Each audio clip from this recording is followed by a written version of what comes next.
Assalamualaikum warahmatullahi wabarakatuh. Perkenalkan, nama saya Indri Cahyani, saya dari Mahasiswa Gabungan 2. Di sini saya ingin mempresentasikan ujian tengah semester saya tentang PT Daya Mitra Telekomunikasi.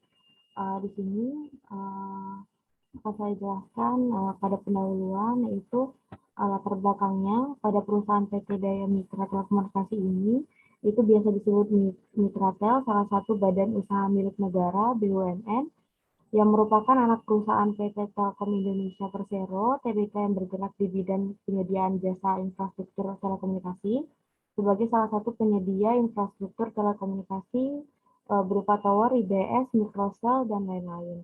Provider yang terkemuka juga di Indonesia.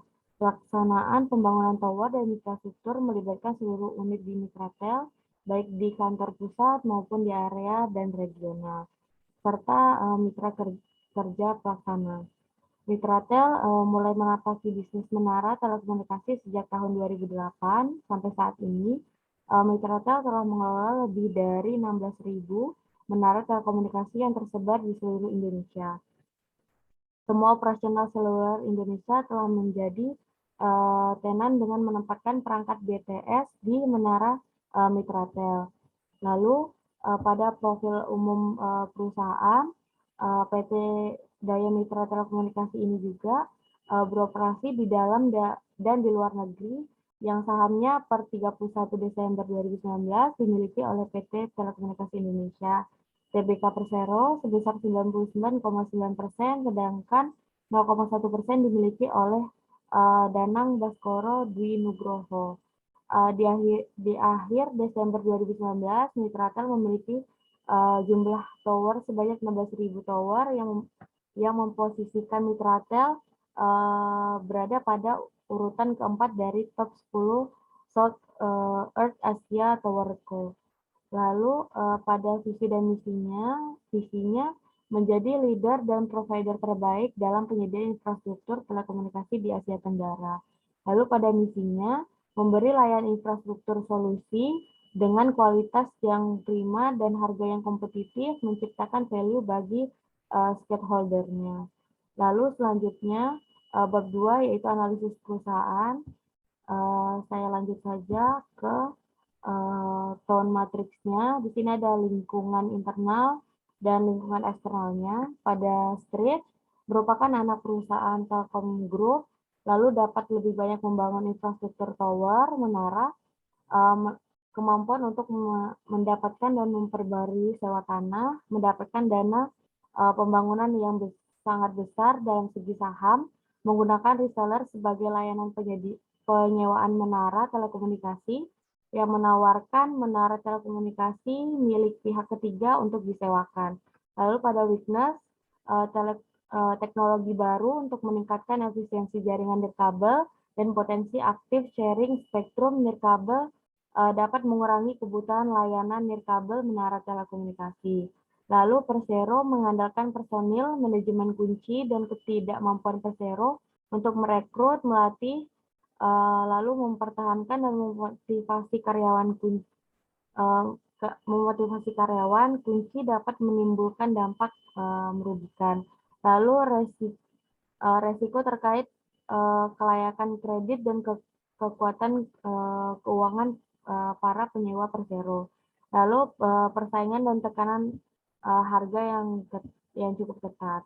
Lalu pada opportunity dapat memperluas coverage wilayah pembangunan tower, lalu meningkatkan layanan Mitratel yang tergolong bagus mengingat tren pertumbuhan di industri menara seiring dengan meningkatnya kebutuhan dan berkembangnya teknologi sekarang. Lalu dapat meningkatkan kapasitas finansial dan fleksibilitas yang memiliki peluang pertumbuhan bisnis yang signifikan. Lalu pada SO strategisnya dapat memperluas area coverage wilayah pembangunan dengan Telkom Group selaku induk perusahaan Mitratel, lalu melakukan pembangunan tower menara dengan banyaknya peminat yang datang serta terdukungnya teknologi yang berkembang saat ini. Lalu menyelenggarakan penyediaan sarana prasarana telekomunikasi yang membantu mewujudkan pelayanan terbaik. lalu dapat melakukan kerjasama kepada perusahaan lain untuk memaksimalkan infrastruktur yang ada. Lalu pada WO strategisnya, meyakinkan kepada masyarakat bahwa produk layanan yang ditawarkan akan sesuai dengan apa yang diharapkan. Lalu melakukan pembangunan tower untuk meningkatkan pertumbuhan layanan yang menambah efisiensi jaringan nirkabel. Lalu pada trip itu meningkatkan perangkat baru memiliki potensi untuk meningkatkan permintaan untuk ruang menara telekomunikasi. Lalu Persero menghadapi persaingan dan tekanan harga yang ketat dalam industri penyewaan menara telekomunikasi.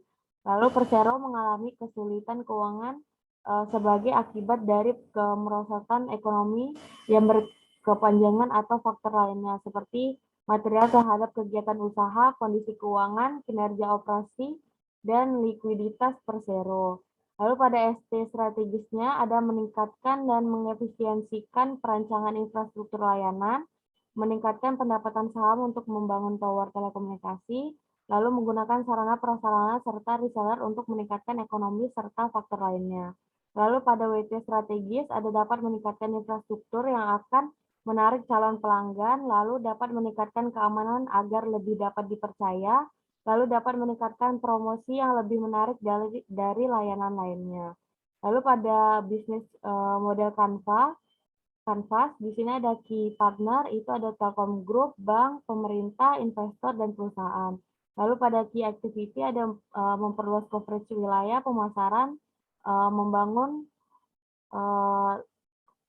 tower menara, memaintain infrastruktur. Lalu pada value positioning ada infrastruktur, lahan tanah, dan coverage wilayah. Lalu pada key eco insources itu ada bekerja sama dengan perusahaan lain. Lalu ada customer relationship, ada reseller dan customer service. Lalu channel itu ada web, sosial media, dan word of mouth. Itu lalu customer segmen ada perusahaan penyedia layanan telekomunikasi, lalu pelanggan. Lalu pada cost struktur ada operasional dan maintenance, marketing, pajak. Lalu pada revenue stream ada saham, penyewaan lahan, dan investor. Lalu pada inovasi untuk perusahaan, itu yang pertama membangun tower telekomunikasi untuk coverage area luas sehingga pelayanan yang akan diinginkan pun mudah untuk dikembangkan seperti dalam hal pelayanan jaringan nirkabel. Lalu yang kedua, membuka lahan dalam jangka panjang untuk dapat membangun area lahan yang bisa dilakukan pembangunan. Lalu pada poin ketiga, melakukan perluasan infrastruktur tower menara di segala sisi di Indonesia maupun seluruh dunia. Baik, mungkin sekian presentasi dari saya. Lebih dan kurangnya saya mohon maaf. Wabillahi taufiq wal hidayah. Wassalamualaikum warahmatullahi wabarakatuh.